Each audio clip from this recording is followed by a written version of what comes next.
les créanciers ont reçu des instructions de Terraform Lab Limited concernant la manière de déposer des réclamations pour pertes liées aux crypto-monnaies dans leur cas de faillite du chapitre 11. Pour pouvoir voter sur le plan proposé au chapitre 11, les créanciers doivent soumettre leur formulaire préliminaire de preuve de réclamation pour pertes cryptographiques avant le 21 août 2024. Toutes les personnes et organisations susceptibles de faire valoir des réclamations pour perte de crypto-monnaies contre Terraform Lab sont tenues de soumettre leur formulaire de preuve de réclamation préliminaire avant le 21 août 2024. Pour que les créanciers puissent voter pour le plan du chapitre 11 proposé, ils doivent soumettre cette soumission.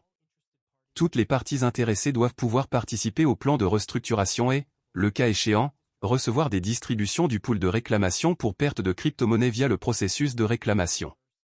Les 21 janvier et 1er juillet, Terraform Lab Limited et Terraform Lab ont volontairement déposé leur dossier au titre du chapitre 11. L'avis souligne également l'importance de respecter des directives précises lors de la soumission des réclamations, car le non-respect de ces directives pourrait empêcher les créanciers de participer au vote du plan. Pour voter sur le plan, chaque créancier qui a perdu de l'argent lors de transactions avec les débiteurs avant les dates de pétition doit soumettre une réclamation. Le terme « créance » fait référence à un large éventail de créances, y compris celles relatives au paiement, qu'elles soient contestées ou non, liquidées ou non, réelles ou potentielles, et qu'elles soient ou non devenues exigibles. En outre, il dispose de recours équitables qui aboutissent à des droits au paiement. Les particuliers, les partenariats, les sociétés, les coentreprises, les fiducies et les entités gouvernementales font partie des entités qui doivent déposer une déclaration.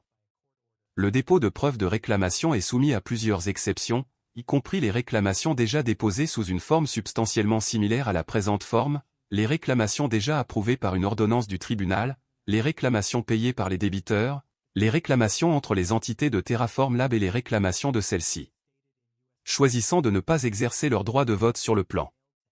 La notification explique en détail comment déposer les formulaires préliminaires de preuve de réclamation en cas de perte cryptographique. Les réclamations doivent être soumises sous peine de parjure, en anglais et libellées en dollars américains à la date de la requête. Les réclamations peuvent être envoyées par courrier à Epic Corporate Restructuring, LLC ou soumises via le site web de la société. Toutefois, des documents justificatifs ne sont pas requis à ce stade d'information. Si le plan proposé pour le chapitre 11 est vérifié, il pourrait être demandé plus tard. Bien que les contributions électroniques soient privilégiées, les soumissions papier envoyées par courrier du jour au lendemain, en main propre ou par courrier de première classe sont toujours acceptées. Si une réclamation est envoyée par courrier électronique, télécopie ou fax, en dehors des canaux électroniques agréés, elle ne sera pas acceptée. Le titulaire ne sera pas considéré comme un créancier aux fins du vote sur le plan du chapitre 11 des débiteurs si la preuve préliminaire de réclamation pour perte cryptographique n'est pas déposée. Auparavant, le 9 août était désigné comme date d'interdiction générale par Terraform Lab pour la soumission des réclamations. Terra est une plateforme de paiement blockchain open source pour un stablecoin algorithmique, qui est une crypto-monnaie qui suit automatiquement le prix des devises ou d'autres actifs. La blockchain Terra permet aux utilisateurs de dépenser, d'économiser, d'échanger ou d'échanger instantanément des pièces stables Terra. Le protocole Terra crée des pièces stables conçues pour suivre de manière cohérente le prix d'une monnaie fiduciaire, une monnaie soutenue par le gouvernement telle que le dollar américain ou l'euro. Il se compose de deux jetons de crypto-monnaies qui comprennent Terra et Luna. Les Terra sont des pièces stables qui suivent le prix des monnaies fiduciaires et portent leur nom. Par exemple, le stablecoin de base Terra suit le prix des droits de tirage spéciaux du Fonds monétaire international et s'appelle Terra SDR ou SDT. Les autres dénominations Terra stablecoin incluent Terra USD, UST, qui suit le dollar américain, et Terra KRW, KRT, qui suit le won sud-coréen. Les utilisateurs créent une nouvelle Terra en brûlant Luna. Luna, de l'autre côté, est utilisée pour la gouvernance et l'exploitation minière. Luna est le jeton de jalonnement du protocole Terra, qui absorbe la volatilité des prix des pièces stables Terra. Les utilisateurs mettent Luna sur les mineurs de blockchain Terra, appelés validateurs, qui enregistrent et vérifient les transactions sur la blockchain et reçoivent des récompenses sous forme de frais de transaction en guise de compensation. À mesure que l'utilisation de Terra augmente, la valeur de Luna augmente également. Principale fonctionnalité de Terra.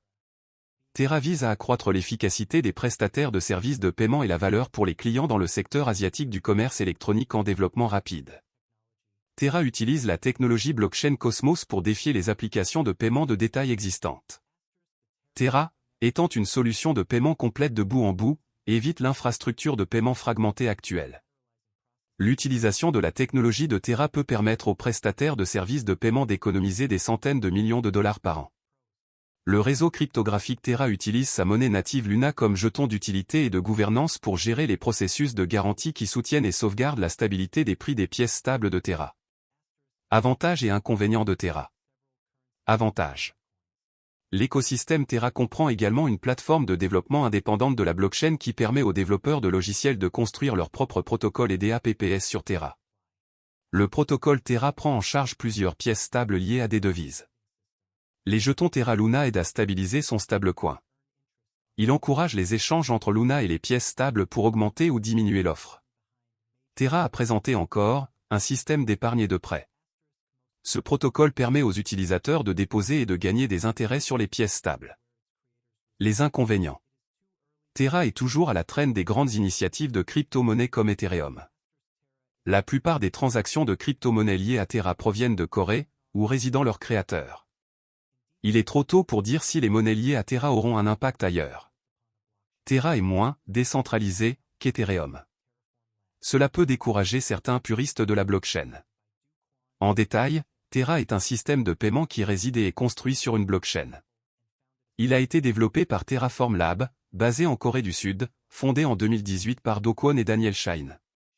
Do Kwon était auparavant employé par Microsoft et Apple et a fondé une start-up, Anifi, qui proposait des solutions de réseau maillé sans fil décentralisé. Shine est le fondateur et PDG de la société asiatique de technologie de paiement Shay, partenaire de Terra, et a été cofondateur de la société coréenne de commerce électronique Tmon, également connue sous le nom de Ticket Monster. Dans sa quête pour devenir l'un des principaux fournisseurs de services de paiement stable en e-commerce et de finances décentralisées, DeFi, Terra dispose d'un écosystème en pleine croissance dans l'espace crypto avec 114 projets sur DeFi, Web 3.0 et des jetons non fongibles, NFT. Certains de ces projets comprennent Encore Protocol, une plateforme à rendement fixe avec des rendements d'emprunt et un accès sans friction. Shay, une application de paiement avec plus de 2 millions d'utilisateurs en Corée du Sud. Terra, une plateforme de loterie décentralisée construite sur la blockchain Terra. Protocole Miroir, permet la création d'actifs fongibles ou synthétiques, qui suivent les prix des actifs du monde réel. Protocole Tally, une plateforme où les artistes peuvent vendre leurs créations et proposer des services. Protocole Vega, une plateforme pour la frappe et le trading de produits dérivés. Étant donné que la valeur principale des pièces stables dérive de la stabilité de l'ancrage des prix, contournant théoriquement la volatilité typique des crypto-monnaies, le protocole Terra tente de maintenir le prix de la pièce stable Terra en garantissant que l'offre et la demande sont toujours équilibrées en employant arbitrage. Luna est le contrepoids variable du stablecoin Terra et absorbe sa volatilité. Pour comprendre le fonctionnement de Terra, imaginez que l'ensemble de l'économie Terra se compose d'un pool Terra et d'un pool Luna, qui sont utilisés pour ajuster le prix via des incitations pour les participants au réseau. Malgré le crash de l'année dernière, les développeurs travaillent toujours sans relâche sous le projet pour s'assurer que tout reste bon. Il y a quelques semaines, un article de presse est arrivé sur CoinGap indiquant que les développeurs du classique Terra Luna ont soumis une proposition clé visant à introduire et à stimuler les dérivés de jalonnement liquide. Selon la proposition, les développeurs cherchent à modifier les messages hôtes de compte interchaîne autorisés pour apporter le support de Quicksilver, un protocole de jalonnement liquide interchaîne pour l'écosystème Cosmos. Cela permet à la chaîne Quicksilver de créer et de contrôler de manière transparente des comptes sur la chaîne Terra Luna classique et d'exécuter les messages autorisés. Cela permettra également de miser sur tous les validateurs entre chaînes, ainsi que de maximiser la liquidité et l'efficacité du capital en améliorant la sécurité du réseau et la décentralisation.